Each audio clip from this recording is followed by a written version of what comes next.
Zovem se Kristina Takmetarović. Imam 27 godina. U domu nismo imali baš slobodan izbor kao što imam sad u zajednici. Sad imam svoj slobodan izbor, mogu ići van šetati sa svojim dečkom Karlom. Idemo šetati, idem na bazene, idemo popiti kavu. Bavim se plivanjem, išla sam na natjecanje.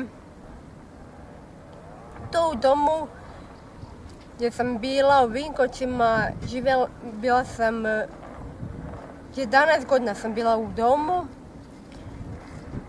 U domu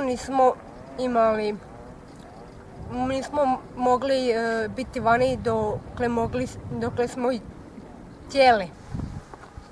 Zovem se Karlo Živković, živim u Osijeku sa svojom curom. Bio sam u kućancima. Prije sam živio sa starim, nije me mogu više hraniti. Jel ti lijepo sada u stanu sa curom? Je. S čime se ti baviš? Nogometom. A s čime još? I vozim bicikl. A da li radiš negdje? Da, na tržnici. Što radiš na tržnici? Pa kidam kutije. I vozim kontejnere. Šta bi se dogodilo kad ne bi ti tamo kidao kutije? Kako bi to tamo izgledala tržnica?